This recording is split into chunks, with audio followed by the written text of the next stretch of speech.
Boom, hello everybody. Let me know if you can hear me, if I'm loud enough, if I'm too loud, anything like that, because we're live here, we're doing a review. Instead of doing it like a video, just like what I did for the last series of Doctor Who, series 215 on 41, we are going to look at and review, and I mean look at and review Superman, brackets 2025, brackets James Gunn, close parentheses twice. It's a movie. I just got back from seeing it, and literally my wife's gone to bed. She was with me, and I am now free to spend the next hour or so going over it with you guys. Alright, so am I audible to everybody? Is everything working? Can you hear me? Because I don't have my earphones on. I'm not, I shouldn't need them, so just let me know if everything's okay in there. Chat, and I will proceed with this just as soon as I get some feedback from you guys. Alrighty then, thank you uafomega for being here, guys. Appreciate it. Share the stream if you are around for it, and I will try to go through this as quickly as I can. We're going to do no spoilers, obviously, at first, though I have actually got quite a lot to say with no spoilers at all. Then I have managed to grab a crappy cam job off of the usual place, and we'll have a look, go through some of it, and that's the plan. So, Superman 2025, long-awaited movie. I'm obviously a massive Superman fan, not too hot on the comics, because I just grew up in the wrong place to be able to get them easily. Have read some since as an adult, some as a teenager and stuff like that. Did watch the cartoon, obviously mostly influenced by the 1978 Richard Donner Superman movie. It basically changed the course of my life, leading to me sitting here and talking to you to this very day. Not going to go into all of that, we don't have time, but suffice it to say, very important movie in my life, and obviously everything has to be measured up against that. Now, I will say, do not, if you are going to see this movie, do not compare it to another Superman movie. It is nothing like any other Superman movie that you may have ever seen. Nothing like any of them, except maybe Superman 3, but not as bad as Superman 3. All right, we're gonna go right ahead. So, is it okay? In a nutshell, yeah, I enjoyed it. I thought I would, and I did. I enjoyed it. Yeah, I definitely enjoyed it. There's no thinking about it. I was entertained for 2 solid hours, never bored, had a decent time, and I've been through it a couple of times trying to work out, trying to shake off the hypnosis and argue with myself. Did I really enjoy it? Did I really enjoy it? Yeah, I did. I did enjoy it. Quite a lot of fun. It's very earnest, and it has a lot of heart, which is fantastic. On the other hand, it's very wacky. Very, very James Gunn wacky. Some might say way too wacky for a Superman movie, and I am probably one of those people. But again, on the other hand, I did enjoy it. It's a little bit like Shazam, I suppose. I also have compared it to sort of Spider-Man Homecoming. Like when Marvel finally started doing their own Spider-Man movies, and you thought, oh, this is going to be it, the legit definitive Spider-Man, and then it's all these wacky jokes and teenage crap and extra characters that don't need to be there, and nah. But whatever, anyway, I don't have all day, so I'm going to dispense with wasting time and get straight to the review. So we are going to get kicked off here, guys. Hope you're here for the duration. We're going to go for about an hour if possible. If I can't get... I like Shazam, by the way, as well. And basically Spider-Man Homecoming just wasn't what I was expecting. And this will not be what you're expecting if you want to see it, which I would recommend, actually. It's pretty good. But we're going to get into the good, the bad, and not the unforgivable this time. More of the... And that, of course, will be the spoiler section, but we are going to go completely through everything, I think, without a single spoiler first, obviously. So let's get into it. Here comes the intro.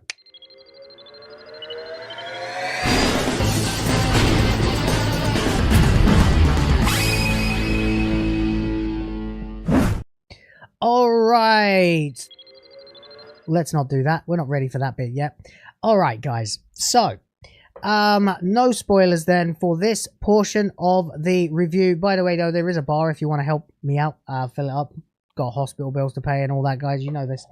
But me and the wife, we finally had enough after being at hospital today. We were like, oh, man, I need to do something. She said, do you want to watch that Superman film? I was like, yeah, as if I'm ever going to have time to, though. She said, can we just go and see it? Because I need a break. She's fried. I'm fried. We could do with a bit of escapist entertainment. I thought, you know what? Fuck it. Yes, let's go see Superman. And after I'm done with this review, I'll go make a late visit to the hospital, check up on my little girl, and then go to bed. And that will be how we do things today, because every day is different right now. So thank you, by the way, guys, for the massive outpouring of support I've seen from everybody on Discord and in chats and stuff for my little girl. We are trying to get there without me becoming bankrupt in the process. So if you're feeling generous, there is a bar. All right, we have to get into the review. So let's begin with the good. The characterizations are mostly great. Superman is really likable. Though he is kind of a screw-up. I think there was an effort to try and make him more relatable to the average 21st century man who's not quite so sure of himself all the time, but in other ways is, and that's going to be hit or miss for you. It worked for me. Corin Sweat is very good. I know I've taken the piss out of that guy since the minute his name was first announced, and I was calling him things like Bunyan Damp and Blister Moist and all that other stuff.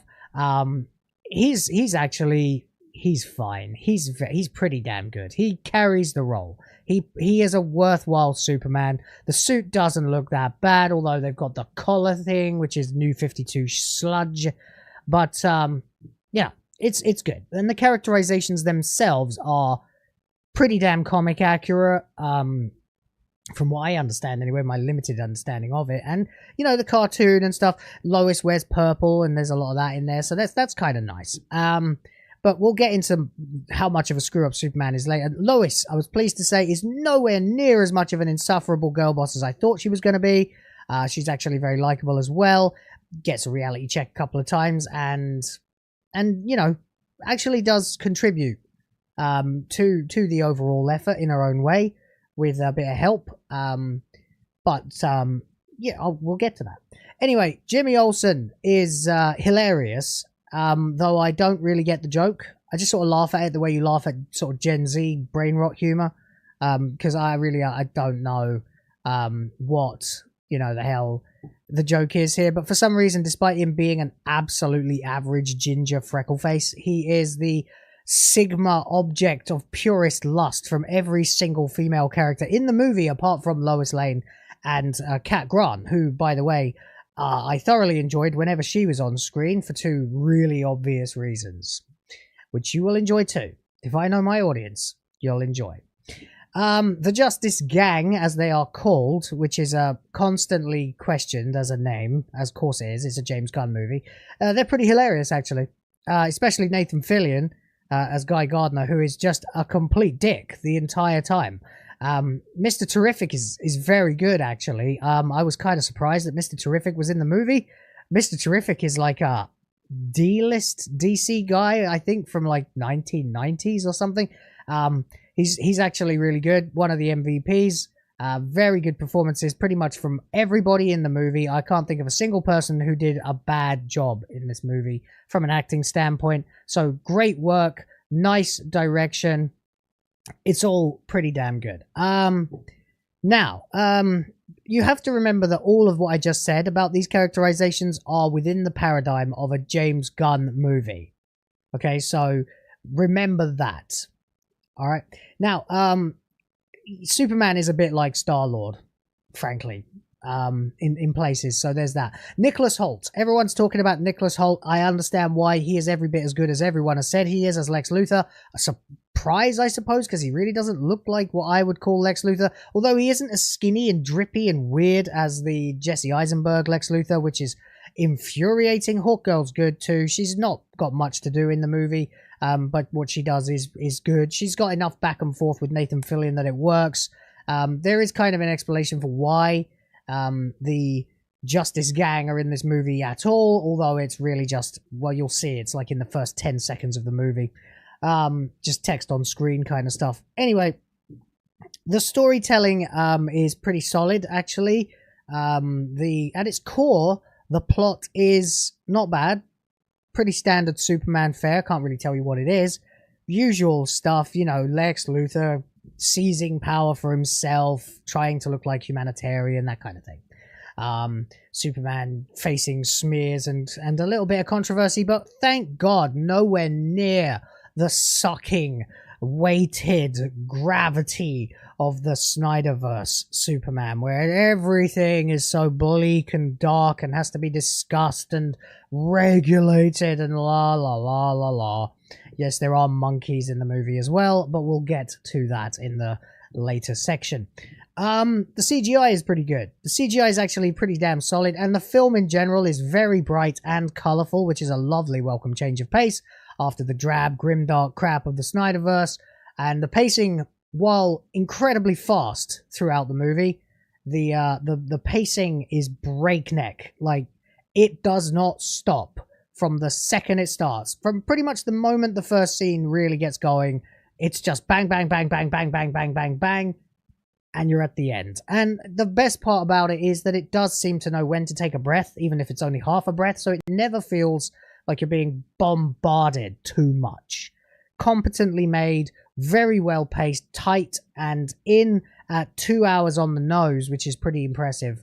Although, I might argue, a 20-minute longer version might have been probably a welcome thing, actually, if you like the movie. Could have got a bit more info on characters, but we'll get to that in the bad. So the pacing overall, like I said, breakneck, but somehow very even as well. There's no lag at any point, probably because it's just so packed with stuff going on. So that is pretty much the good. There's a lot to enjoy in this. There's a lot of, you know, sort of silly Gunn-esque humor. There's all the sort of stuff you would expect. If you've seen the trailers, you know what kind of movie this is going to be. I didn't think I would hate it, and I don't. I don't feel like the storytelling requires a lot of and thens. Everyone suddenly rediscovered the Trey Parker Matt Stone video where they compare and then storytelling to like but and therefore and such other kind of storytelling.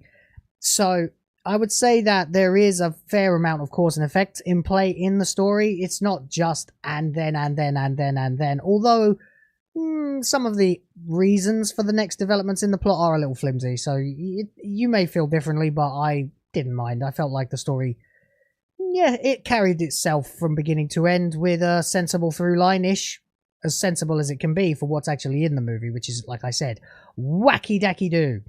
Anyway, time for the bad then. Like I said, the story, the plot, no spoilers, we're still in the non-spoiler section, okay?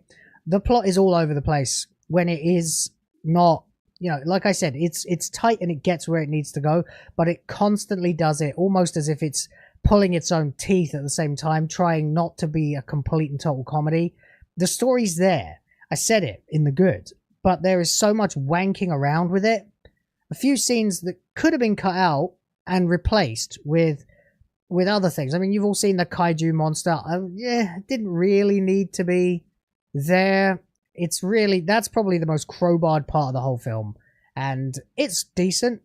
It does set up the Justice Gang, but it's not really necessary, and you could have had a little bit more character development between the relationships of the characters and stuff like that. Would have been a bit better. But again, no, not really complaining, because you're not supposed to get all that exposition. You're supposed to just go, alright, this is an active Superman universe that's been in play for several years, and we've walked into the middle of it. Like I said, though, it is far too wacky to be a Superman movie. It's a bit like Spider-Man Homecoming. It's just, it's good, but it's got too many jokes. Joke. I know they're comic movies, but they are not really supposed to be comedies. The other thing that irritates me is that Superman himself gets thrown under the bus almost constantly throughout this entire film, so that the real hero is Krypto the dog. As my wife pointed out, there's not really a scene like in the 1978 Superman where you see him straight up rescuing someone in the way that grabs you and pulls you out of your seat and lifts you up by the soul, you know, makes you go, yeah, that's Superman. You know, that's exactly what my wife said, like word for word. You know, like the scene where Superman saves Lois from the failed helicopter launch in Superman 1, flies up and catches her, and then catches the helicopter, and the theme swells, and that's another issue we'll get to in just a moment. But there are some scenes where he saves people. There's some stuff in there where, you know, he's catching buildings or crazy other things like that, and sometimes cleaning up after the less caring superheroes, interestingly. But it's really, you know, because the universe is pre-built, like you don't get to see the beginning of it, it's a bit friendly neighborhood Superman. Like, it's all just a bit routine that Superman saves people. So it kind of loses a little bit of gravitas. And like I said, you could do with one big scene where you see him sort of emerge as Superman for the first time. It's a bird, it's a plane, no, it's Superman, he's just saved that woman, blah, blah, blah, blah, blah. You know what I mean. I feel like any Superman movie needs to have that. If you're starting a new Superman series, which obviously they are hoping they are, and I kind of hope they do too, because I'd like to see more from these characterizations of the characters and what they can do with it. Maybe tone down the power jokes, get someone else to direct it, someone with a sense of humor, but not quite as reliant on it and ensembles as James Gunn is as a director. I would have liked a more of an origin story to build up to a climactic, cathartic moment where Superman does just pure heroism. And it's not a spoiler. DramaticaLaur pointed it out in my Discord, but boy, does he get his ass kicked all the way through this film. All the way through. I don't know if he ever wins a fight. I'm trying to think about it. There's always some technicality, but boy, does he get his ass kicked. He spends like a good third of the movie with like scars or burns or something on his face. So, you know, there's that. Fortunately, they have yellow sun energy everywhere. Every time the sun comes up, he's back to being fine because he's Superman. So there's that. There's also far too much of Krypto the dog in the movie, and there's basically no Clark Kent either.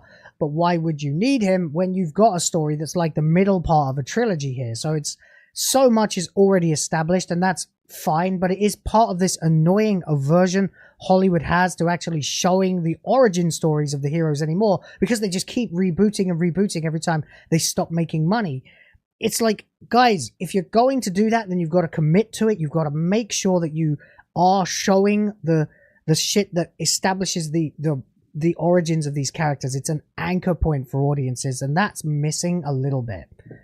You know Superman well enough, though. They're not expecting anyone who watches this to be anything else. There's also one other thing that really annoyed me about this, and that is a huge change to the lore of Superman. A bit akin to something that happened in Smallville, but again, no spoilers. But, you know, I would have preferred to see how these versions of the characters that I enjoyed quite a lot, how they were when they first began. That would have been a lot of fun. So there's that too. And it's great, you know. Anyway, the soundtrack, regrettably, is pretty much ass, which is a really disappointing thing for me to have to say, because the John Williams Superman theme is the part of the movie that I love the most. And it's that got me into playing piano, which ultimately led to me moving here and ultimately talking to you. So I would have liked just to hear it properly once in the fucking movie, but what we get instead are just the usual stuff, like the trailer version that you hear all the time, that typical Hollywood overcompressed, broad, like slowed down, thematic but never completely fully fleshed out version of the theme. So like something good will happen and you'll hear dun da da da da da da da, you know, and it's like, why don't you just commit to it? And it builds up more through grade 8, by the way. It builds up more and more until you have you just sort of think at some point we've got to get the real theme song, but you never do. And the rest of the soundtrack is just pop music from 20 years ago. It's James Gunn again, you know. So there you go. That's it. Basically, at this point, I'd like to just sort of basically tell you that I enjoyed this movie quite a lot. My wife did too. She gave it 75%. She said, I enjoyed it 75%. So 7.5 out of 10, I guess. And I would say, as a popcorn superhero movie with a wacky taste for comedy, it's probably, yeah, like a 7 or an 8, depending on your tolerance and mileage with that particular style of movie making. But as a Superman movie, it's probably more of a 6. Because I feel like Superman needs to be just a little bit more serious. There are moments of very serious stuff in it. But there's also just moments like Superman does something heroic. You get a shot of him standing there looking heroic, and then bang, he's been knocked off the screen by something. That happens like 4 or 5 times in the movie. That's the most annoying thing, is the fact that Superman kind of gets thrown under the bus. But overall, a lot of fun, a lot of enjoyable stuff in there. Good acting. The plot is good, but it could have been a lot more simplified, and you could have had an origin story. So not an all-time mega hit, just a decent superhero film, not a patch on the Richard Donner 1978 Superman, but I think I preferred it to Man of Steel, because Man of Steel is so fucking heavy, and a lot of the plot makes no bloody sense. So there you go. If you're a Snyder person, you'll probably feel the other way, but that's fine. We can still be friends. But there you go. That's it then. For non-spoilers, we are going to be moving into the section of the review, which means brace for displayed images from the entire movie, care of somebody in India with a camcorder, I suppose. So there we go. We're going to be taking a look. You are being warned right now. In the next few seconds, I'm going to transition over to the other display, and we're going to be looking at the movie directly. So you have been warned. Here we go. Boom. Okay, this is basically the first shot of the movie. Eris Roda's here with 5 Will of the Fans memberships. Thank you very much, buddy. Appreciate you for that. I really do. That is well appreciated. Although now I have to just quickly work out how much that is in dollars and add it to the bar, because I can't fucking remember. All right, okay.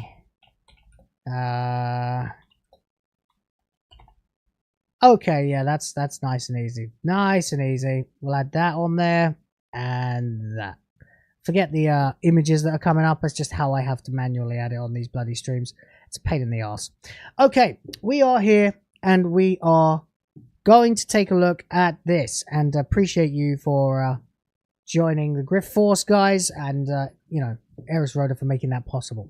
So the first thing that comes up is it says 3 centuries ago, the first superpowered beings known as metahumans appeared on Earth, ushering in a new era of gods and monsters, which we don't see. It then proceeds from there to say something like 30 years ago, Superman landed, baby Kal-El, blah, blah, blah, blah, blah. He grew up and became the strongest metahuman. 3 weeks ago, he stopped the country of Boravia from invading Jahanpur, sparking controversy around the world. We move on from that. Then you've got, let's see if I can skip through this a little bit. 3 hours ago, a metahuman called the Hammer of Boravia attacked Superman in the city of Metropolis. Superman lost a battle for the first time 3 minutes ago, and then bang, Superman has landed in the snow. Here he is. It's the scene you've seen from the trailers. He whistles. He does that whistle several times. Krypto comes along and does his bit where he jumps all over him, a bit like Dino from the Flintstones. This happens so often in the damn thing that, you know, it's just very annoying after a while. Krypto's cute. A lot of people were really into it, but it got, you know, it got old. Krypto gets old. Unless you're into like gimmicky pet stuff. I have pets. I've had pets. I love my pets, but I'm, you know, I found it a little tedious, especially because he very often gets the wins that Superman should have got, which is very annoying. Anyway, whatever, he gets dragged back. The Fortress of Solitude comes up out of the ground. He gets pushed inside. His DNA unlocks the door. You've seen the shot. The symbol comes up on the door, and he is dragged in. He's treated by his robots, who are voiced by Alan Tudyk, because, of course, it's Alan Tudyk, because Nathan Fillion is in the movie, and that means Alan Tudyk will, of course, be in the film as well. So there you go. They're in there. They make jokes about being soulless robots who don't care about various things. They say, okay, we need a concentrated blast of yellow sun energy. So they get all these lenses up, open the fortress, and magnify the sun's energies onto Superman. He screams. It's all very intense. very, very intense, and then he starts walking around, and there's a bit more banter. And then he notices that the place is actually kind of filthy. It's been torn to shreds, and he's like having a go at Crypto the dog, who continues to not listen to him and just basically ignore him the entire time. Whoops. Then he's off. That's it. He even though everyone basically says, hey, you should probably not go back, you just got your ass handed to you, he's like, no, I'm going back. I gotta win this fight against the Hammer of Baravia. And you get this nice bit. I can't quite get it to appear on the screen in the right timing, but there you go. So he's flying along, you get that shot everyone's pissed about, but actually it doesn't look that bad. It's just a bit of a fisheye effect. Camera tilts under him, so you see the symbol. Symbol becomes the symbol of the movie. The title comes up in the Richard Donner font, but in red for some reason. Okay. Whatever, I guess. So here we are. This is the Hammer of Baravia. It looks a bit like a Sontaran to me, but hey, that's me. He's bellowing at the city that, you know, your Superman cannot stop us, la da da da da da. Superman comes along. He starts blowing up buildings and stuff. Superman, oh, there we go. He's got eye lasers just like Superman. And then we see in this building a bunch of people who are like basically controlling him. And then you realize that all of them are doing his fighting moves for him. Like there's like a team of 20 people that are controlling the Hammer of Baravia. And leading the whole lot is Lex Luthor. So the Hammer of Baravia is in fact just a puppet being controlled by Lex Luthor, who already is fully formed and already fucking detests Superman. In fact, Lex Luthor has the upper hand throughout this movie pretty much the entire time, which I found to be interesting at first, very annoying by the end. Like, can somebody just punch him in the face, please? And then, of course, Crypto mauls him, so they get that instead. Anyway, Superman's here. I quite like the sort of close-ups of him flying that we get. They're pretty good. They're pretty good. The whole thing looks alright. I'm enjoying it quite a lot. You can see there's people here inputting commands like 12C. Now this makes no fucking sense at all. Okay, so during this fight, Lex Luthor is walking around this room at the HQ of LexCorp, which is actually called Luthor Corp for some reason, but it will always be LexCorp to me. And he's going B2, D6, C13, and he's yelling these like really quickly. And this guy is then the people, you know, the regular humans are putting these commands in, and then the Hammer of Baravia is executing the moves. So Luthor has apparently compiled a lot of data on Superman and has figured out the best moves to counter him at any point. It's Battleship, correct, yes. Now this is one of the stupider things in the movie when you actually start to think about it, but, you know, at the time you didn't mind it, but it doesn't make sense, and there's a couple of reasons why it doesn't make sense. Number one, the human brain has to interpret what Superman is doing to the Hammer of Baravia through cameras that are flying around monitoring the fight. Then Luthor has to interpret what Superman is about to do, issue a command, then a human being has to issue the command to the Hammer so that he can do it. And this all has to happen at fucking super speed. Did James Gunn forget one of Superman's powers is super speed?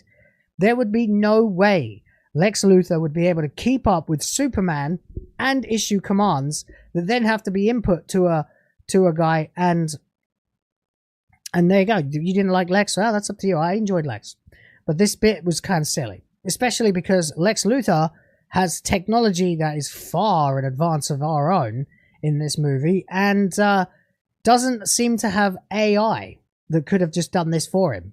You could have just had a drone, you know, that's built to defeat Superman, but there is actually a bloody reason for it, and you'll get to it as we go through. Anyway, this is what's happening then. So every time Superman has like a move, he gets a perfect counter somehow at the speed that he can handle, crashes into the city, and this like Arabic looking dude called Mali runs over. Oh, and there's Miss Tessmacher, by the way. Eve Tessmacher is there taking constant selfies, comes up later. So, yeah, Luthor is just manically obsessed. By the way, that guy is Otis. Interesting. And also, he's not stupid or bungling in any way, shape, or form. Both he and the mustachioed guy seem to have, like, a lot of more common sense than Lex Luthor, actually. But, hey, whatever. So this guy comes along and he's like crying for Superman. Oh no, this is... And he gets scanned by LexCorp because he likes Superman. Turns out he gave him some falafel at some point. And Superman and him are kind of like acquaintances and he remembers him. So that's happening and they seem to dislike him because he's friendly with Superman. Whatever. Anyway, then we've got this chick who I can't think of what her bloody name is now. But she's in it with the blades and stuff that she's got. And she's out searching for the Fortress of Solitude, and she thinks she's found it, but then she realizes that it's sinking back into the ice, so she jets off to find it, and Luthor says doesn't matter anyway because we've got all the information that we could possibly need. So forget about it, fuck it, we're going to go to his base. Luthor has already been planning to try and find Superman's base. So that's basically what's happening here. The Hammer of Baravia threatens Metropolis again, and I think buggers off, I don't know. Superman gets up, wants to chase the hammer, but he's too battered and embarrassed in front of everybody. So Superman kind of gets cut there. Tess Macker's there. All she does is take fucking selfies all the time. And then we go to this base that's in the Middle East or whatever, or somewhere. I can't remember where the fuck it is. Where LexCorp has got this technology that's been working, and we see the Hammer of Baravia land at LexCorp and walk into this tent. Now, this is where it goes crazy. Inside the tent is this fucking teleporting tunnel thingy, and he walks through it, passes through a completely separate dimension, walks into another one, and emerges at LexCorp, where he takes off his helmet to reveal he's also wearing another mask, and that he is Ultraman. Now, Ultraman, as you will well know if you are a fan of the comics, in the comics is a parallel universe Superman from another universe where Krypton was much more malevolent, and so Ultraman is a bad guy. In this, he's just this guy who's completely covered up the entire time, and for fair reason, I suppose. I did kind of wonder, well, who the hell have they got playing him? And then I kind of scratched, but I couldn't believe I didn't see it coming, actually. Anyway, there we go. So we're at Luthor Corp.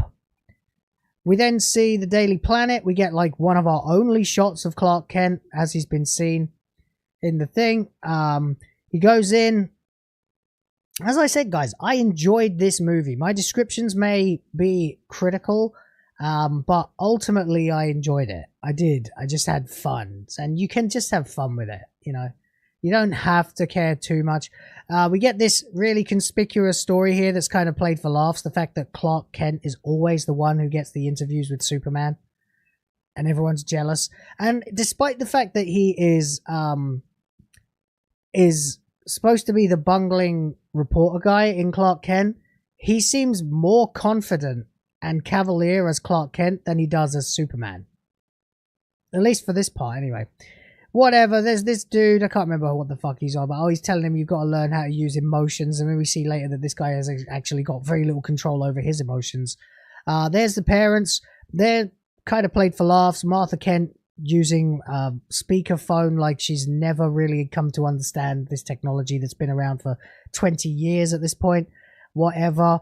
They're on speakerphone. Jonathan Kent's there looking really disinterested, which again is a thing that's played up later because he turns out to be a really emotional guy, like a bit of a crybaby, constantly wells up in tears whenever he sees his son. So that's kind of nice, actually. I don't mind that. Anyway, the characterizations are good. They're kind of played for laughs. There's Cat Grant with the two obvious reasons why everybody will love her. We get to the office, and there's Jimmy Olsen, who doesn't seem to be a photographer in this. He's a reporter. And he's, for some reason, really, like, I don't know, there's nothing remarkable about him whatsoever. And, yet, I love Superman. But for some reason, he is played as the desperate love interest of every woman in the office, except for Lois Lane, who obviously is already dating Clark Kent. They have a moment. He's there, he looks up, there's these women, see? These women are just tittering and giggling at Jimmy Olsen the whole way through. Anyway, we cut to the news, and here is the president of, I suppose, Israel, or Ukraine, or Russia, or I don't actually know. I don't actually know at all who he's meant to be, but he's batshit insane. He blames Superman. He says that they denied anything to do with the Hammer of Boravia. They also say that their mission is to free the other country from a totalitarian dictatorship. But there's really no evidence of that whatsoever. In fact, it's the opposite. They're obviously not saving anybody. This is a land grab, you know? Anyway, whatever. We're at the Pentagon now, I guess, and everyone...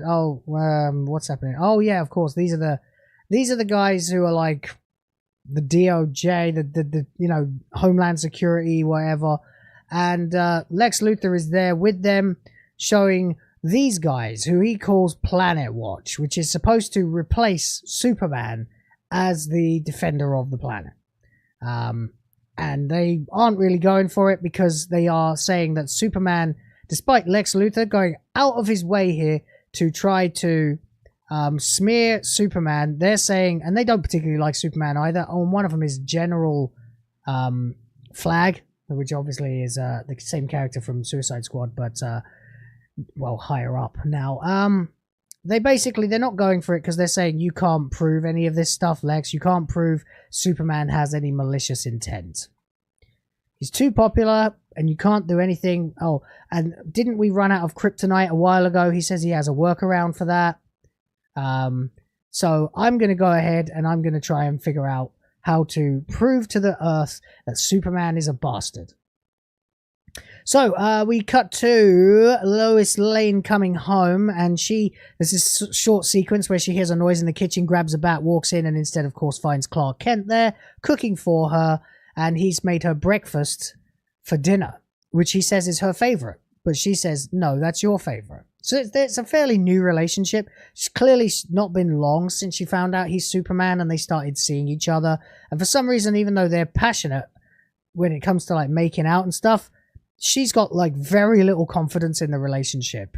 And then she complains about him always getting to interview himself, and he offers to give her an interview, and then we get the interview scene from the trailer, except it's much, much better than it was in the trailer. I don't know if it's just because the context is there now in the film or whatever. It's a lot more it's a lot more in like I kept waiting for it to piss me off, and it just didn't. It doesn't go on for 10 minutes either. There's no way it goes on for 10 minutes. Oh, it's Rick Flag's father. That's right. I can't remember stuff like that. Like I said, I'm not that steeped in the comics. I've read quite a few of them, but I'm not that steeped in it. I'm more of the movie guy. But anyway, there we go. So they have the same conversation they've had before where, you know, she's questioning him, but she's doing it because she wants to kind of help him. She's got this sort of feeling that people will come to mistrust him. And rightly so, because that is going to happen in like the next scene. But anyway, they have an argument. He gets a little bit defensive, but he is right. But then she is also right. So, you know, it's actually not a bad scene at all. They kind of go back and forth. And the argument, I think, is not really that big. It doesn't seem like they're having that big a fight. But he decides he's had enough and he's going to bloody leave.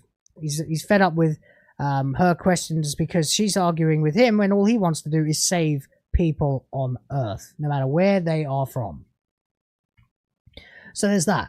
But in the end, he gets annoyed and he decides he's gonna go home because you know, this isn't working. She's arguing with him, and he's a bit sad here because he can't quite hack it. The fact that they're having this argument doesn't matter though, because obviously he goes back to wherever he lives. And meanwhile, Tessmacher, Blade Chick, can't remember her name. I really can't remember her name at all.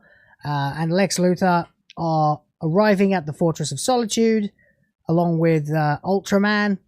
The Fortress of Solitude opens for a mysterious reason that will be revealed later. You probably already figured it out. And they do the thing you've seen from the scene in the trailer where they just wreck the place and fuck up everybody, and they even capture the dog. So there we go. They discover the message from Clark Kent's parents, original from Kal-El's parents, right, from Jor-El and Lara El, which Superman was also listening to in the first scene, but it's established that it doesn't quite work. It was damaged in transit from Krypton to Earth, so he hasn't got the complete message, just that they love him and they're proud of him, etc., etc., etc. She goes in and hacks it and tries to restore the message, which apparently is something that was beyond Superman to do. And she discovers that she has actually got... she's managed it, basically. I'll go back a sec. So she's actually discovered the rest of the message from his parents. And this is where the big thing that pisses people off comes to play. Again, I didn't hate the movie. I had a lot of fun with it. A lot of fun with it. There is a lot of fun to be had.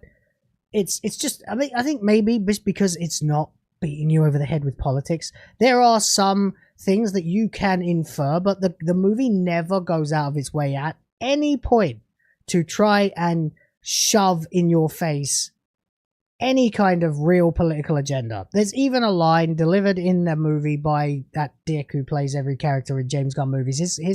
His brother, the guy who stupidly went and said that Superman is an immigrant or whatever, or said if you don't like immigrants, you're not American. That fucking idiot.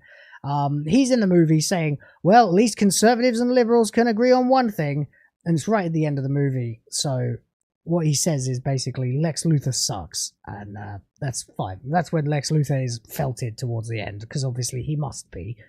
Meanwhile, in this Vincenzo's handyman services, Mustache and Otis are here, setting loose Lex Luthor's diversion so that Superman will not notice or think to go back to the Fortress of Solitude. And what it is this tiny little monster thingy that they let out, and I can't find a way to scroll slowly enough to show you it. I'll try. Hang on just a second. Come on, you bastard. A little bit. No, back a bit, back a bit. Oh, fuck it, whatever. It's just a miniature version of the kaiju monster. And they're like, oh, that thing's a bit small. And they say, it'll get bigger. So we cut to back here. She's able to do it. There's a bit more to the message. They haven't seen it yet. You don't get to see what it is. That's Bradley Cooper. I didn't realize. There you go. That's it. So they let out the kaiju thing. And they'll say, oh, it's going to get bigger. Cut to, it's much bigger. Giant foot. Giant monster. In the space of one night. Alright, kind of crazy. Don't know where they got that from. Except it does appear Lex Luthor has been capturing alien creatures and other otherworldly things for quite a while now. Again, this universe is already set up. You're not supposed to ask these questions yet. There probably will be answers in other movies. But there we go. Anyway, let's carry on.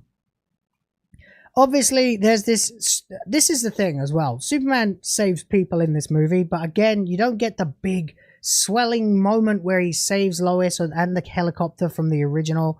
He's caught the foot here to save this little terrier dog, who he then blows away with his ice breath because he can't get the little bastard to piss off. So he blows the dog away, and the dog crashes into a lamppost or a tree or something, whatever it is. As the foot comes down, Superman tunnels under the ground, bursts back up and punches the fucking thing in the face, and then proceeds to stop it from crashing into a window, and the fight is on. Everyone's watching the crazy thing attacking Metropolis. They keep calling it Thing in the headlines because they don't know what the hell it is. It's burning buildings. You get the eyes up here thing where he flies up into the sun, comes right back down and smacks it one as hard as he can, or something like that. It's around about this time, I think. Oh no, he saves the Asian woman. Yeah, forgot about that. Obviously wasn't that important. Then you get the Justice Gang. They've arrived. A bit like the plot of Ice on One. Not that I'm suggesting James Gunn is stealing ideas from Eric July, but, you know. Anyway, these three dicks show up. Or at least no, because Hawkgirl's fine, actually. I don't know why she's there or what she's about. Mr. Terrific is brilliant in this movie. He's really fun. And Guy Gardner makes me laugh all the way through, although I don't need any of these characters to be here. But here he is. He's a dick. he decides that they're taking over this fight. Meanwhile, Lois Lane is talking to Cat Grant, who again is just cleavage, cleavage, cleavage, which is wonderful. Thank you very much for that. And she's watching the corporate metahumans, that's right, who are attacking the big kaiju monster with Superman, but they're far less careful than Superman is and far more out for their own glory. So Superman basically decides, there's a scene where Hawk Girl gets stuck in his eye. She says she's being blinked to death. No, this is definitely not a yawner, Devastation. Excuse me. Man of Steel was a yawner. This one never stops. This one just goes, goes, goes, goes, goes. It's a lot better than I'm making it sound. It's pretty fun. It's pretty fun. The kaiju battle is okay. The animation, the fight choreography is pretty good.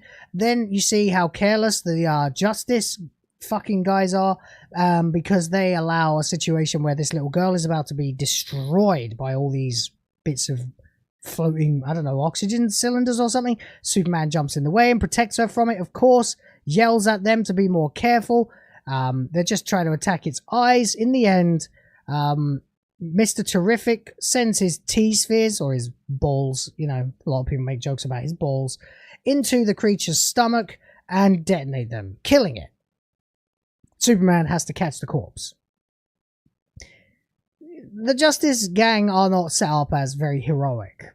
More just sort of, here we are, metahumans killing the thing. And Superman is, like, angry with them because he wanted to try and save it and take it somewhere else, to another planet or something if possible. Don't know how he planned to do that, but hey, whatever. He didn't want to kill it. Alright. There she is again with the cleavage. Lovely. Thank you. Can't argue with that. They're talking about the guy she's dating. She hasn't told anyone who she's dating, and she's not going to either because the guy is a bit strange. Un peu bizarre. The subtitles are in French. I guess this is African rather than Indian. Anyway, there we go. He gets out. Guy Gardner says, who wants kaiju steaks? He makes jokes constantly. They're there taking credit, but oh no, what's happened? Everyone is watching this screen because apparently Lex Luthor and his consorts have already somehow made it back to... I don't really understand how they did that, or maybe they're still on their way back and they sent the news to LexCorp or Luthor Corp HQ to put out this message that Superman was actually sent to Earth to destroy us all. So now they're just straight up stealing the plot from Dragon Ball, basically. So then he's on this sycophantic, I think this guy is meant to be like Jimmy Kimmel or somebody, or you know, what's that other one that I really can't stand? The guy who did the vaccine bit, Stephen Colbert, that fucking wanker. Yeah, so he's being introduced, and for some reason Lex just sort of gets up out of his seat and starts taking over as he plays the full speech for everyone to hear. As it turns out that they actually are here. They sent him to Earth because it will be beneficial. You can basically rule the world. You can be the most dominant person on the planet, and you should take lots of wives to recreate a Kryptonian race. So now we have the plot of Man of Steel. Again, guys, I know I'm sounding bad, but I really quite enjoyed the movie. It's not that bad. This part pissed me off. I won't lie. It annoyed me. But then I forgot that there was a lot of this kind of stuff in Smallville too, so it's not exactly bad. It is what it is. Basically, everyone's... But the thing that's unbelievable about it is the fact that everybody suddenly now decides Superman is a threat. And there's no real reason for it. And Lex Luthor, he gets given very soon... See how he gets up out of his chair and takes over the show? It's kind of crazy. He goes and hides in this building. He's not very happy. The Justice guys come in. And that scene where he points his ring is just literally there to block the windows so that the people outside can't see in, so that they can talk to Superman about it. They think he's got a secret harem. Lex Luthor says he's got a secret harem. Okay. Anyway, Gardner doesn't like Superman anymore because he kind of thinks it might be true that he's here to destroy the world. I don't know why. He's such an idiot. He is a total dick in this. The other two aren't so convinced. He says, I'm not here to destroy anything. Don't you start with me. Fuck you. I'm not having this. I'm getting the hell out of here. I can't remember what exactly it is that causes him to... Oh, right. He suddenly realizes how Lex Luthor got that information. So he's out of there like a flash, flying back to the now smashed up and busted Fortress of Solitude as Lois is on the phone. Now, Lois is a little hyper-competent in this movie. She's able to draw conclusions that you as the audience are aware of, but no one in the movie should be because no one else seems to be able to. Anyway, it's okay.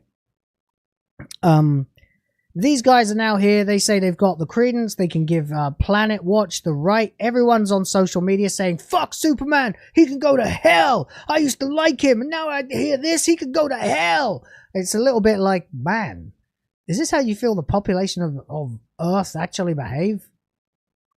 I know, guys, you can argue amongst yourselves in the chat as much as you want. Just fill up the bar, okay? Gotta pay hospital bills. Anyway. You guys may think it's shit, you may think it's good. I'm just telling you my opinion. I found it to be a little silly, but harmless fun, basically.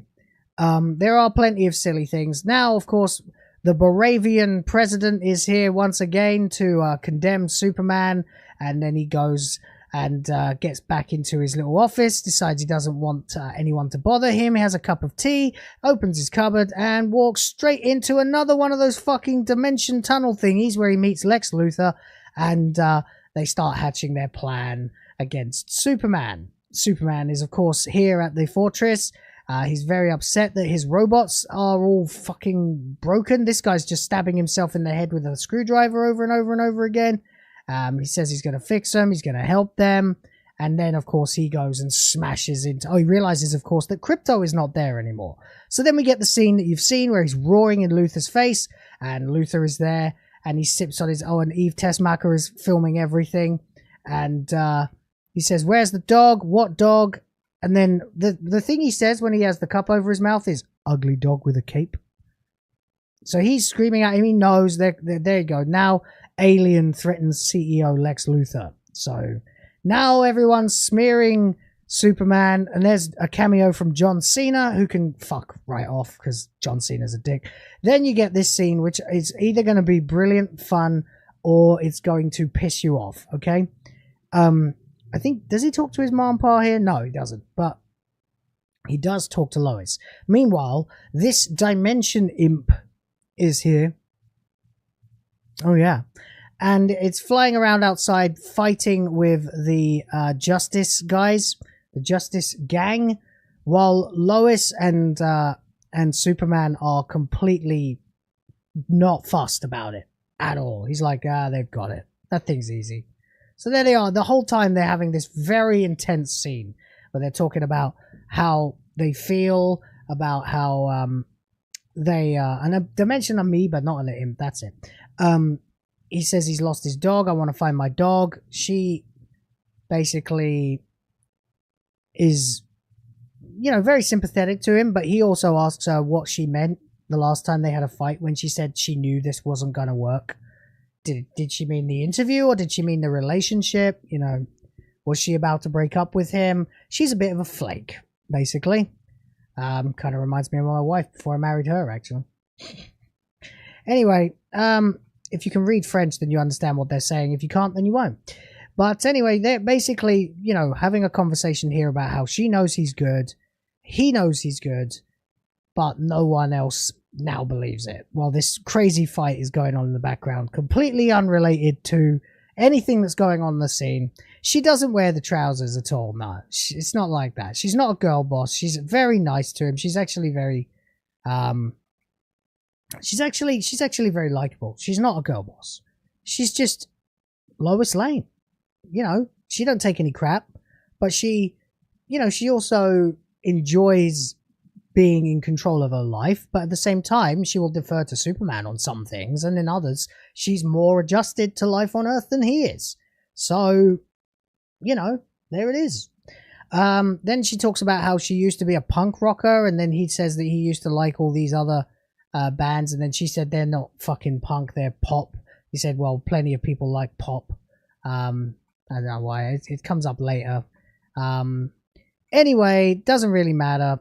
The whole point is, it's actually a really quite nice scene if you can deal with the fact that there's a silly fight going on in the background the whole time, which is kind of metaphor for the whole movie, really. But he is a bit depressed, but he's basically he's like, I think he's a good Superman. I just think that the script lets him down a fair bit because he never gets to do anything, so he decides he's going to go turn himself in because, you've seen the same copy as me? No, I went to the cinema. This is just for the benefit of showing you guys. I just got back from the cinema. I went with my wife. There you go. We had it in nice reclining chairs and everything. It was lovely. So I had a good time. Anyway, he goes and he turns himself into Planet Watch and is taken in by Ultraman and the others. So, and Flag, and etc, etc. So he then gets taken to this base in handcuffs, back where we saw the Hammer of Baravia, which of course is Ultraman, walk in earlier on, and gets shoved into the tunnel thingy, opens up inside a cell where he is greeted by Metamorpho, who for some reason shares a cell with him. We'll find out why in a moment. And Lex Luthor, who is outside the cage, obviously, and tormenting him about the dog, of course, again. So as they move to where Lex Luthor in his pocket dimension, his pocket universe. Okay. I mean, that's silly, isn't it? But hey, it is what it is. It's not beyond Lex Luthor to have that. He's had sillier things than that in the comics and various other things. So fair enough. It's a comic booky movie. It's very comic-y. It's not trying to be too grounded, and that's fine too. He's put him in a cell with Metamorpho because Metamorpho can turn into any substance, so he turns him into kryptonite because he's got his baby son hostage. And I think there is a shot of his little baby that they passed on the way here, but I can't seem to find it. It's a cute little green alien thing, a bit like Baby Yoda, but more humanoid. So there you go. So the point is now that this is going to be kryptonite in the cell with Superman, and Superman begins to burn. His flesh begins to burn. And he's, pulse up and it's disgusting, actually. Anyway, Jimmy's here and starts talking to her about how Luthor is selling weapons to the Baravian army. And he thinks, well, that's the obvious connection between Luthor and Baravia. But actually, no. Lois has other designs and she wants to get in touch with somebody else and talk about her various theories, because she works out that even though he has given them loads and loads of weapons, they haven't paid him for them. So they owe him something like $78 million. Or $78,375 million. As she puts too much sugar in her coffee, and I don't know. Feels like there were characterizations here that could have got more. This is interesting though, because it turns out Jimmy Olsen in his Ultra Sigma, there's some in-joke about Jimmy Olsen being a complete womanizer lady killer in this movie, and I don't get it because he's being portrayed by a very, very average looking man. But anyway, he gets on his phone and he contacts his hookup who has insider info at LexCorp, who he calls Mutant Toes. And this person is really pissed off and crazy and wants to, date Jimmy for some reason. And, well, it turns out it's his ex. And he knows that they have a pocket dimension, a pocket universe. So he's able to tell her about it. Anyway, he says he's going to have to go meet up with his hookup. And we'll find out who his hookup is very soon. But anyway, there we go. There's all the cells. We can see them. Oh, and here, this is one bit that really kind of made me raise an eyebrow, is the monkeys. He has millions of monkey drones in his dimension, all smearing Superman on social media. Trolls. Troll monkeys. I said to Daisy, my wife at the time, I said, is that supposed to be me?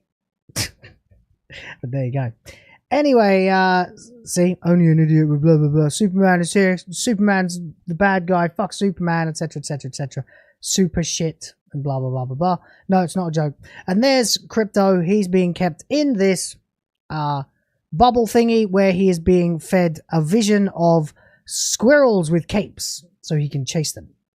And yes, that did annoy me a bit, but that's about the only thing really. So there we go. He's in a cage. He's in there with Kryptonite. Metamorpho was forced to expose him to Kryptonite because his son is at hostage in, there he is, little green bugger. And Lex won't let him have his son unless he does what he says. So there's that. And I don't think he ever will anyway. So there we go. Then we discover that, and then all these women just out of nowhere are saying, hey, handsome, to Jimmy Olsen as he walks along completely like he's not tall, he's not particularly handsome, he's a ginge, he's got freckles everywhere. I don't get it. Oof. uafomega is here for $5, thank you. And says, nice enough of Lex to hire Atreus and cater for his troll farm. Ha ha ha. Racism. Love it. Racism is funny. I don't care what anyone thinks. There you go. So that's the way it should be anyway. Thank you, uafomega, for the $5. Appreciate you, buddy. So there we go. Olsen's walking along. For some reason, he is absolutely a lady killer. It's like he somehow consumed the sexual magnetism virus from Red Dwarf. He somehow has contracted the sexual magnetism virus that makes you just relentlessly attractive to everyone of the opposite sex. So there you go. Don't know. Anyway, he gets dragged into this alleyway by his contact, and it turns out that it's Eve Tessmacher, who is constantly taking selfies throughout the movie, but also is in this abusive relationship with Lex and really just secretly wants to get back with Jimmy, who she seems to have had a past with, whether it was a fling or something. It's, of course, played for laughs because she's really fucking hot. And he's really fucking not. And not that he's hideously ugly or anything, it's just that it just doesn't work like this. He's not like, he's not, you know, he's not played to be in any way hyper confident. He doesn't really get it either why all these women are attracted to him. I think he's a joke for the next generation because they're always talking about Sigma this and Sigma that. I think he's meant to be a Sigma male who is so disinterested and a bit of a lone wolf that he's become attractive to all women, but he's not an alpha. So I don't get it. Anyway, whatever, it's there. She wants to go out with him again. She misses him. She wants to know more. He asks her about Lex. She gets pissed off with him because she thinks all he wants is information on Lex and doesn't want anything to do with her, which is true.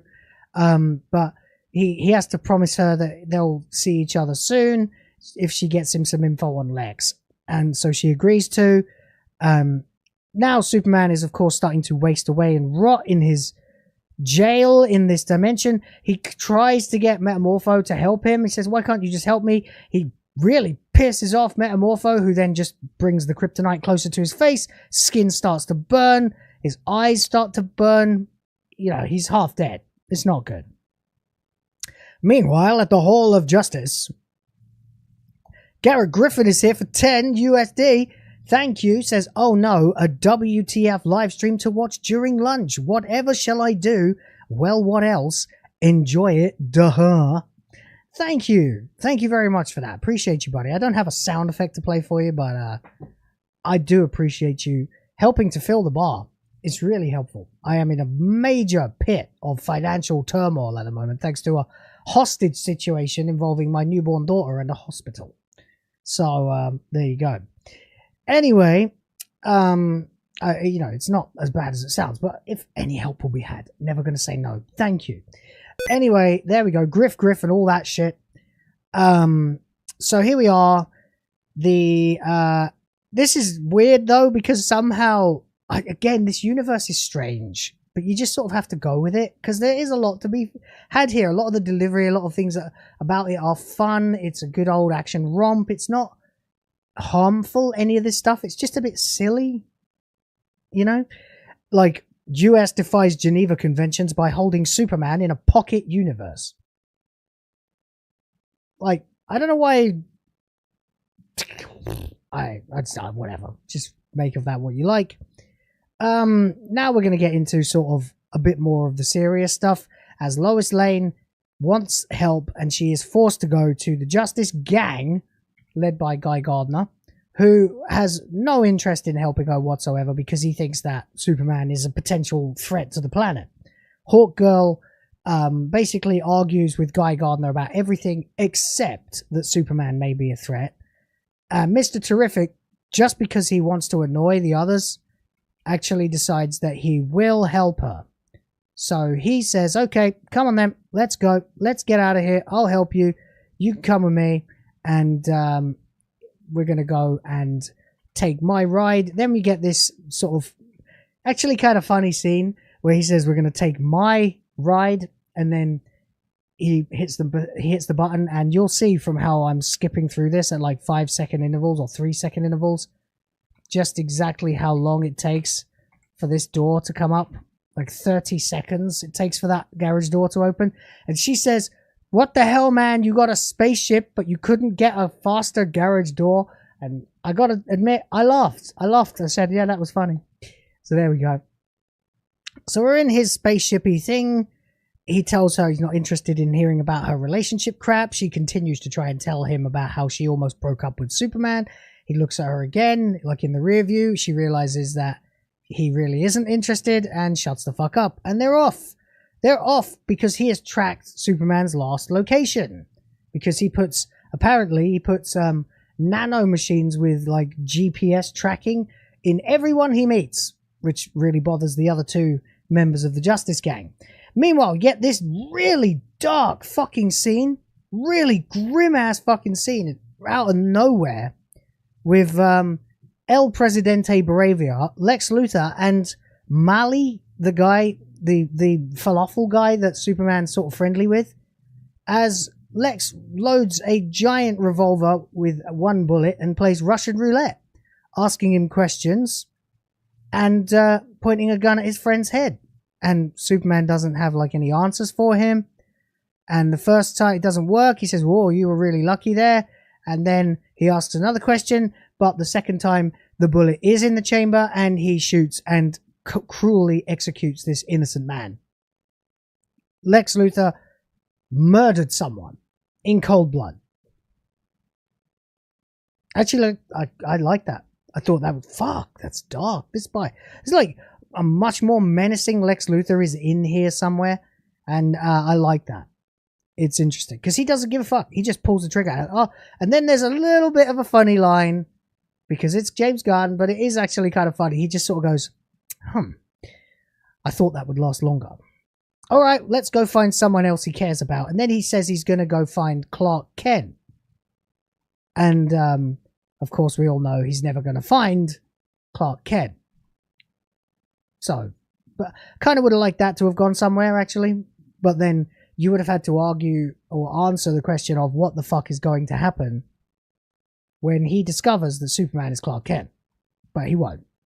Because in the meantime, Superman is going to very quickly manage to convince Metamorpho that he'll help him. Because Metamorpho is unbelievably, like, traumatized by the execution that they both just witnessed. So, there we go.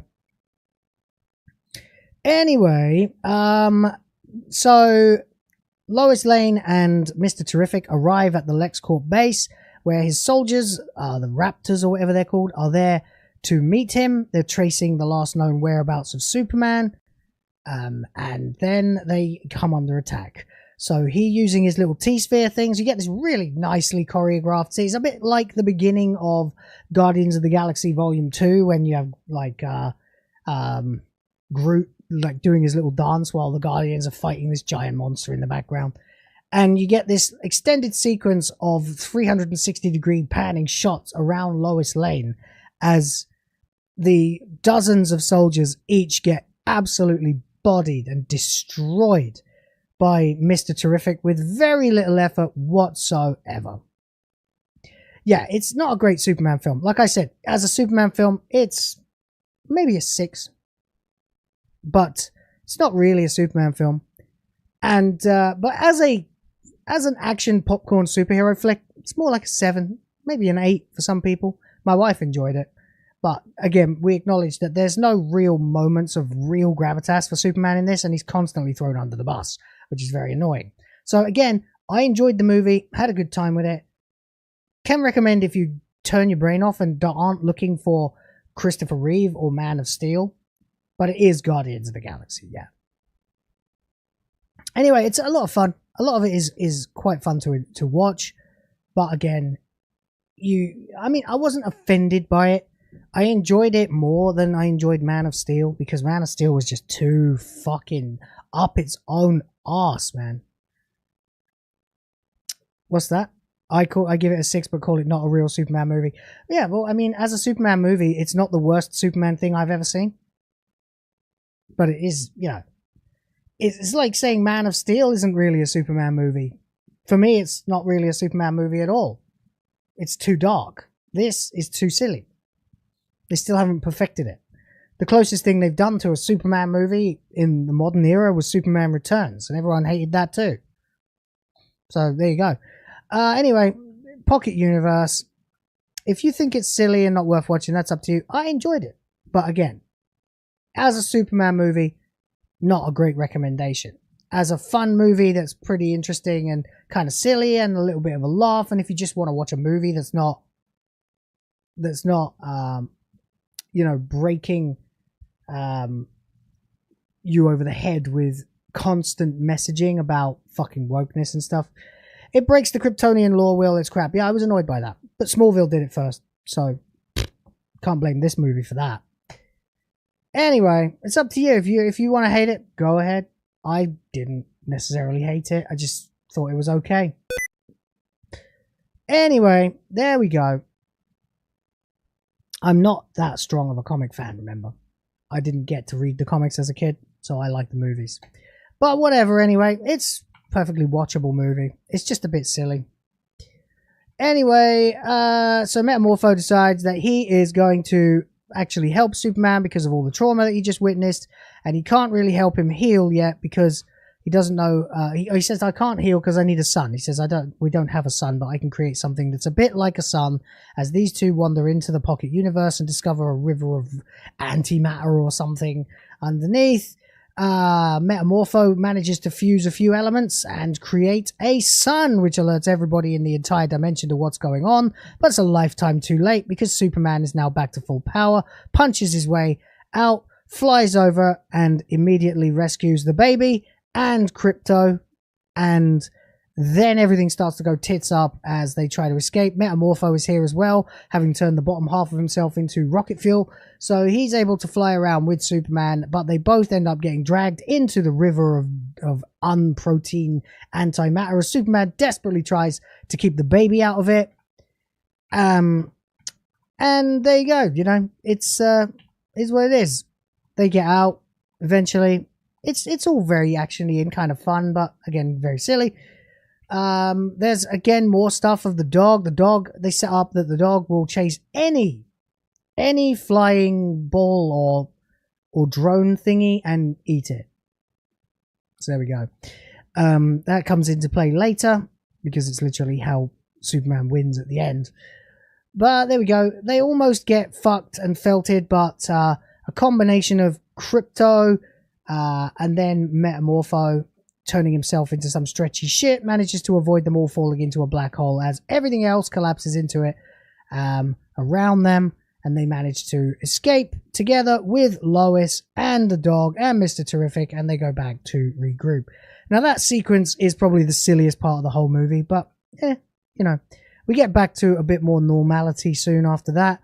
Lois is given control of the flying thing, the spaceship, thanks to the controls being basically a bit psychic or intuitive or whatever. It can read your mind. The dog sits on her lap and won't get off. This is all very autobiographical James Gunn stuff. I don't know why he's got such a dog thing going on in here.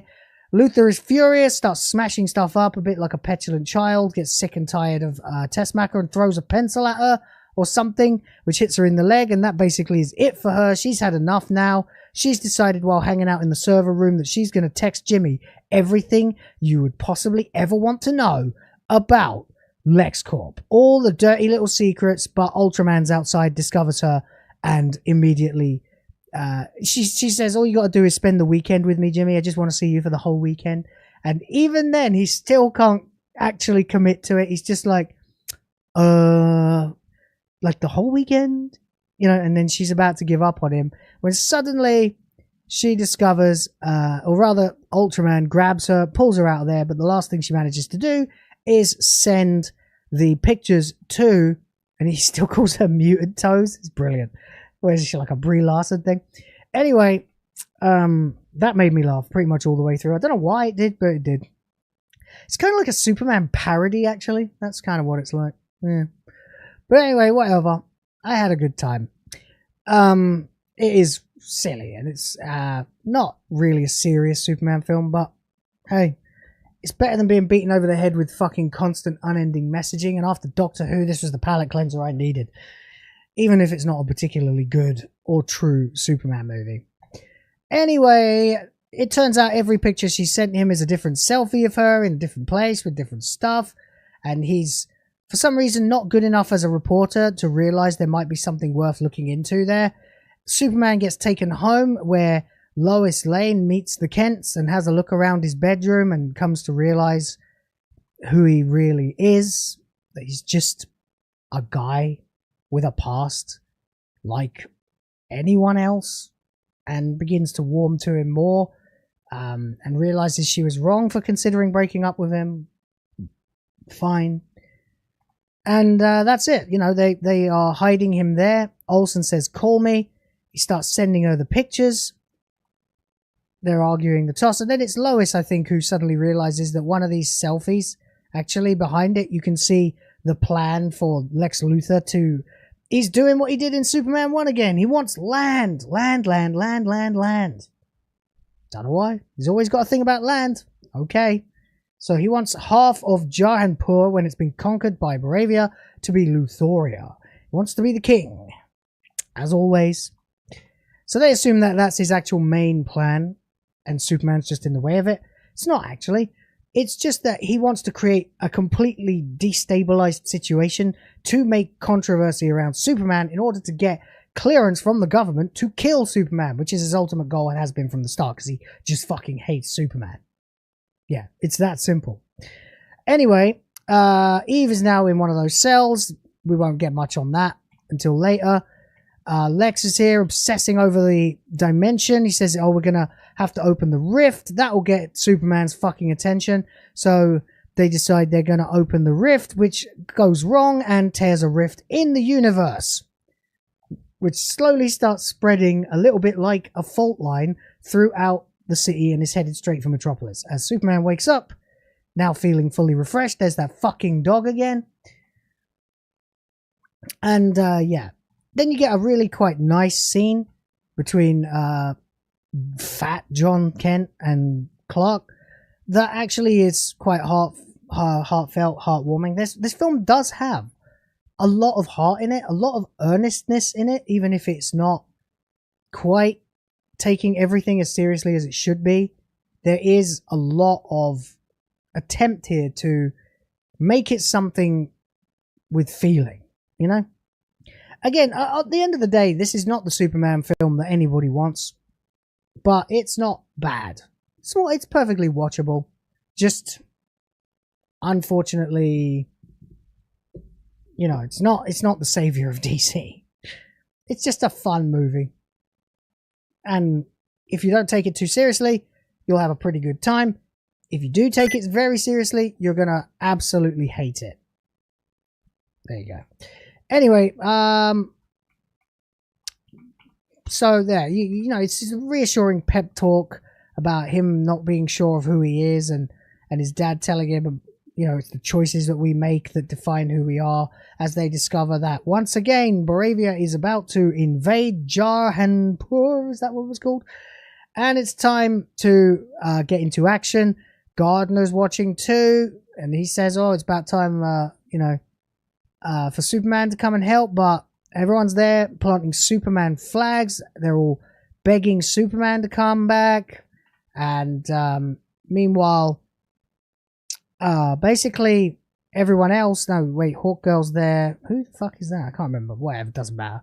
Anyway, they're here with their flag. They're all chanting for Superman. They want Superman. Help save us, Superman. That's pretty much all he needs to get back into action. So he decides he is going to. You get a cute little line where Martha Kent says, "Oh, I cleaned your boots." It's nice. And it's got some heart in it, you know, this movie. It's a bit of a mess, but it's got its moments, you know. Anyway, right, the whole time, basically, Mr. Terrific has been trying to get to Superman to tell him, hey, the whole fucking world is about to get ripped into a new dimension. Could you hurry the fuck up? And it's kind of funny. We'll get into trouble with you with this one, Will, but here goes, lol. In a parallel universe, Will is tearing this film a brutal new one. Yeah, maybe, I might change my mind. This is just my first impressions. I thought it was perfectly enjoyable, if silly. And in another universe, I'm just saying this is complete wank. But I guess my mood is what it is. I was in the mood to be entertained. I was. Didn't hate it. Might go see it again. Might do a second review. Might change my mind. Don't know. This is how I feel today, though. And it's not too bad. But it's nothing we haven't seen before. It's a lot of recycled ideas. And a lot of the characterizations, while very nice, I like these versions of these characters. They don't get enough to do. And it definitely has issues because of that. At least they dressed Lois Lane in purple at one point. So there you go. Thank you for the £5, by the way, Mephisto X. Appreciate you for that one. So here we go. We've got the photos. We can see the plan and also the dimension jumping teleport blah blah. No, definitely not a franchise starter. I don't see how you could start a franchise like this because you haven't started it. You've started in the middle. So I don't know. Maybe there'll be a prequel or something. I don't know. I mean, it didn't annoy me as much as Marvel does these days. I had a pretty nice time. Nice night out. Not worrying about my baby for once with the wife. Anyway, so they go up to the roof. It turns out that, I don't know why, right? But I don't know why Perry White has to be black in everything now. Okay, whatever. And Nicholas Hoult was good. The script kind of let him down, but his performance was excellent. So anyway, for some reason, Perry, don't call me Chief, call me Perry White. He's going to join with the others, probably because they're safer in this thing than anywhere else, along with Cat Grant, Jimmy Olsen, and Lois Lane, and they're all going to go flat. Oh, we get a little close-up there of the pointless cleavage again. Thank you very much. Perry Black, yeah. And Lois has been sort of learning to fly this thing, and almost flies it straight off a cliff, but manages to, at the last second, get it to take off again as they fly around, and that's another thing that I kind of like, is that she's not portrayed as some perfect, virtuous superwoman who could just do everything as soon as she sees it. She's learning to fly this thing, so she threw herself off a building with it the first time, so there you go. The rift is here. It's now tearing Metropolis apart. Buildings are getting ripped asunder. The whole city is getting ripped asunder, and everyone's yelling at Lex Luthor to stop this madness, stop this madness, stop this fucking madness, but he won't. He won't do it. They detach the control center of LexCorp from the main building as it gets ripped in two. It turns out that it's a fucking flying airship thingy, so there you go. Maybe a spaceship, don't know, don't get to see it go to space. Anyway, everyone's being told to evacuate. This building's about to fall over when suddenly Superman has caught the building and he saves this woman, and it collapses to rubble, and he's left there floating in the ether, you know, just sort of emerging from all this dust and debris as she looks back. Superman is there. You can just about see him. He's bigger than that in some shots. But there you go. Anyway, then, of course, as soon as that happens, Mr. Terrific shows up and tells him, hey, stop. We got to fucking stop this stupid thing. So they go to the... and then they're under attack, of course, immediately by Lex's henchmen. And, of course, Ultraman is one of them. Of course, Ultraman's still masked here. They have a nice big scrap. Remember, Ultraman's still undefeated against Superman for some reason, and Superman gets his ass kicked for about the 70th time. That's the thing. That probably annoyed me more than the law breaking, is the fact that Superman just gets his ass handed to him all the way through. But, you know, he's so likable that he bounces back every time, and you kind of figure, okay, they wanted to make Superman kind of an underdog here. So this is a Lex Luthor at the height of his power at this point. Now he's like, he's had lots of time to plan for how he's going to destroy Superman, and his plan is going into action now. His real goal is to kill Superman. Doesn't matter what he has to do it, he wants to kill Superman because he's jealous, and he even admits it in the movie. Anyway, then we get this black particle shit that gets forced into Superman's lungs and begins to cover him, gets into his eyes, gets into every orifice of his body. Lex is there, ha ha ha, this is how we're going to kill him. I said, at this point, well, just fly straight up. Just fly straight up. Use the vacuum of space to pull it out of your lungs. Or something. Anyway, after a while, all these baddies talking to each other, he does exactly what I said and just begins to fly straight up. But of course, and the stuff starts to weaken because of the traction. So, Edgelord Girl and Ultraman are here. And this is kind of silly because Ultraman's holding him and just punching him in the face over and over and over and over and over and over again. And I was like, Ultraman, are you retarded without anyone giving you instructions? Turns out, yes. So they get into space. And then Superman whirls round and boosts down as far as he possibly can, crashing through the ground and into the sewers, protected by the crap that's all over him, while the others take the full weight of it.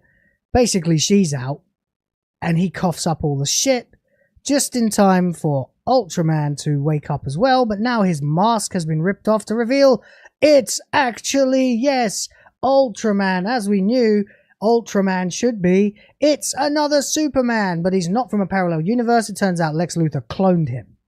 He cloned him, that's why he had his DNA, that's why he got into the Fortress of Solitude, that's why everything. But unfortunately, he's retarded and can't really fight without constant instructions. So that, I suppose, is why Lex has to give him instructions all the time, why they can't just use AI. I don't really understand. 31D, 6K. How many fucking thousands of instructions are there? As the war begins, but because Superman can't be there, he's sent somebody else instead. And as... wow, Cornsweat. Look at that face, man. So Cornsweat versus Cornsweat here. Bunyan Damp versus Blister Moist. As the flag falls, a kid picks it up, begs for Superman to come and save them. But instead, Superman can't make it. So here comes Guy Gardner as the Green Lantern, being a total dick throughout, as he saves everybody effortlessly and kicks the shit out of the military. At one point, literally just flips the bird at them, and giant green middle fingers start sprouting out of the ground, felting tanks and soldiers galore. I didn't hate it. I didn't hate it, guys. I enjoyed it. There we go. President here is not very happy because he is being hounded and chased down by Hawk Girl, who carries him through the skies and says, oh, you're not going to kill me. You are too dedicated to humanity like Superman. She says, I'm not Superman, and drops him to his death. We get a funny little scene where he falls and falls and falls, and then we see like a pill going into a glass of water. Impact. So he's dead. Meanwhile, they are writing the article all about everything that they have discovered, that Lex Luthor is working with Bravia to get himself a slice of land. That's going to basically reveal all of his evil, nasty, dastardly plans to create wars to ultimately smear and destroy Superman and make himself king of his own country. That makes him a traitor, apparently, as Bravia is an ally with the US and Jaranpur is not, but somehow that makes him a traitor. I don't know. Anyway, they have this big chat because Lex can talk to Superman directly while he's fighting Ultraman, and this is where he starts confessing, yes, I just hate you. I just hate you. Killing you was my plan this whole time, and I want you to be dead because you remind us all of how weak we are compared to you, as Ultraman burns Superman's eyes with his lasers. But it doesn't quite work. He just burns the area around Superman's eyes. So yes, I am envious of you, Superman, and that makes me the best hope of humanity against you, because again, You are the reason that we are all scared of you, whatever. Then he just starts screaming 1A, 1A, 1A, which I think is kind of funny, as that's just the punch him in the face command. Punch him in the face. He has a complete meltdown. He hates Superman. It doesn't seem like it's going to work, except that Superman says, yes, le tête avant les muscles, which would be brain beats brawn, as Lex Luthor likes to say. He whistles for Krypto, who has been obviously trashing a pet shop somewhere. He comes flying along and evens the odds, considering that Ultraman has an army of drones that allow Lex Luthor and all these other guys to command every move he makes. Krypto shows up and starts ripping them all to shreds. Superman says, get the toy. So he starts taking out each one of Lex's drones, so Lex loses control of Ultraman, allowing Superman the opportunity to beat the living shit out of him. Finally, as they begin to try, I think they try to shut down the rift or something. Didn't know they had that control, but it turns into a black hole. All the Raptors come, and you get this really satisfying shot of Superman doing a 360-degree laser just out and out beam in 360 degrees, wasting every one of Lex's soldiers, as he finally gets his first real win in the entire movie. You know, there we go. The black hole is starting to emerge. Everything is being sucked into the dimension. Superman manages to overpower Ultraman for 1 second and flings him. I don't think we got to see it. Flings him into it with. Well, you can't see it at all, can you? There's not a good shot of it. He gets flung. It's there, basically. Ultraman flying into the black hole. Superman gets away, pops his arm back in. Then you get the line from Mr. Terrific saying, stop fucking around here. He's like, I'm not fucking around. I'm doing important stuff. It's kind of funny, but again, it's I don't know, you know, but I guess we'll see. It's likable. I can see what they're trying to do. They're going for a more relatable Superman. I like it. It's not my first choice as Superman. None of this is my first choice, but it's okay. It's acceptable if you don't mind that it's not trying to keep to any particular canon. Anyway, there we go. Once again, the rift gets felted somehow. Don't know what the fuck goes on there. Doesn't matter anyway. He wants to escape through the portal, but it's far too late because Superman has arrived with Krypto and is now with Mr. Terrific in Lex's HQ, and Lex gets sent flying. Superman has a go at Lex Luthor, tells him to go fuck himself, basically.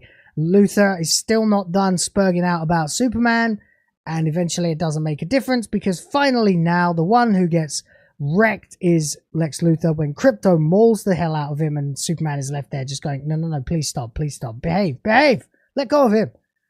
So he does, and you now have a completely wrecked up Metropolis and a wrecked up Lex Luthor too. Still, titties. Anyway, it's not the worst thing ever. That looks really mean, doesn't it? Oof, looks like his arm is broken there. Alright, anyway, all of them are busy. Oh, this is the moment where the report comes out that he was in, background dealings with the country of Baravia. So now, not only has Lex Luthor had his ass kicked, not only has he been mauled by a dog, but everyone in the world is calling him a traitor. He starts crying, which is interesting. He's a traitor. He's going to jail. He has nothing left. He can't win. His best effort was defeated by the guy who stands there and just kind of smiles at him. Everyone's happy. Everyone celebrates. Metamorpho joins the Justice Gang. He wasn't going to be allowed in, but he actually is the first person to say that's a good name. So Guy Gardner lets him in immediately. More Guardians of the Galaxy vibes there. The guys here at the Shady HQ with General Flag and the other dude are basically quietly complaining about the fact that there are no restraints on metahumans. So we'll be looking forward to that, I suppose. And there you go. That's it, basically. Everything is worked out. Lex gets sent to jail. Krypto is happy floating around with the drones or with something else. I can't remember. Jimmy's there. Tessmacher flings herself at him. Again, he doesn't understand why. No one understands why, but he seems kind of happy. a reuniting of Lois and Superman at last. They get to go for an interview. Everyone knows they've just gone to go make out, though, and they do. They sit there making out as Perry and Olsen, I think, or someone else says so. How long have those two been hooking up? Oh, about 3 months. Marley is remembered, and number 4 decides he wants his name to be Gary, which, of course, is par for the course. Last but not least, this bit's a bit disappointing. Supergirl shows up, and she is a bratty Tara Reid style party girl who goes to Red Sun planets to be able to get drunk. And Crypto is her dog. And he mauls her, and she's laughing about being rattled around by her dog, which is why he's so badly behaved. There's actually a couple of funny lines in it where Superman even says, like, yeah, he's not a very good dog, but, you know, but he's mine. So fair enough. She takes Crypto with him and says, see you later, bitch. Didn't like that. Didn't like that Superman gets called a bitch. At all. But, you know, like I said, there's a lot of good stuff. He says they want to show him the footage of his parents. So this time they're showing him the Kents. You get a whole bunch of home movies of him growing up, being a kid, being raised by the Kents as he relaxes on his little chair thingy, his lounger, smiles, and that's the end. Although there is a scene of them, the dog and him, sitting on a rooftop, looking at, oh no, they're in space, sitting on an asteroid, looking at Earth, that's right. And then I think there's a final scene right at the absolute end, but this has just fucked itself, so there you go. Ultimately, the movie was okay. It's not the best Superman movie ever. It's not gonna fix the DC situation. I feel like everybody who was involved in making it tried to make something good, something fun. I feel like there are no bad performances in it. Again, the story is simple, but it gets kind of weighed down by convoluted nonsense. It's okay. My wife enjoyed it thoroughly. I enjoyed it in the cinema. It's not without its issues, though. So, if you're looking for a popcorn superhero flick, it's a sort of 7. Dock a couple of points off that, depending on how seriously you wanted to take this movie. You know? And you may feel differently than me. That's fine. I appreciate you guys if you do. The movie will probably go down a couple of points in my estimation as it washes over me. It's not the home run that DC needed, but it's probably still going to be better than Fantastic Four. So there you go. At the end of the day, if you want a fantastic Superman movie, watch Richard Donner's 1978 original. That still has the record. Still the go. Nothing to report. Alright, that's it, guys. I've got to go because I've got to make a very late visit to see my little girl in the NICU at the hospital. Just because I can't sleep if I don't. And that's it. I've got to go find out also if they're going to fleece me for any more money tonight, or if there's anything else that I could take care of now that I otherwise would be holding up till tomorrow that might be able to get it out. Yes, there are moments in this movie that are fun, light-hearted entertainment. It desperately didn't want to be Man of Steel, but it's definitely overcorrected. Ultimately, there are a few moments of, you gotta be fucking kidding me, but overall, I net enjoyed it. But my standards were not particularly high. I went in blank expecting to enjoy it. And I enjoyed it. But don't expect it to change your life. Alright guys, that's it. That's the end. If there's any more donos to go, then please do it now. Otherwise, I am out of here. You didn't enjoy it. That's fine. I gave it about a 6. Sort of a 6. Because I quite enjoyed it. But it does have its issues. To be fair, that 6 is probably more of a 5. As a Superman movie. It has all the stuff. It's just they're a bit higgledy-piggledy. 5, 6 as a Superman movie. 7, 7.5 if it's a general, just you want to watch a movie and be entertained a bit. But there you go. All right, that's it, guys. I'm out of here. Thank you very much for watching. Fucking hell, it's been an hour and 45 minutes, not an hour. Oh, well, that's the way it goes. I've got to get out of here. You give it 3. Fair enough. Fair enough. I mean, for me to go that low, I have to be fucking constantly offended by something, and Superman didn't get bummed by anybody, you know. He didn't beat up children or try to terrorize anybody. You know, he didn't do anything that was fundamentally out of his character, so that's all right. Thanks, everybody. Have a great day. I'm going to end it. I don't have time for credits. I really have got to zip to the hospital. I will catch you when I get back. Love you all for being here. Don't worry if we disagree. That's fine. My opinion is not 100% anyway. Even you can tell from watching this, if you watch to the end, my points have gone down a couple from the start. That's the point of doing these first impressions. Take care, and I'm sure we'll be talking about this again.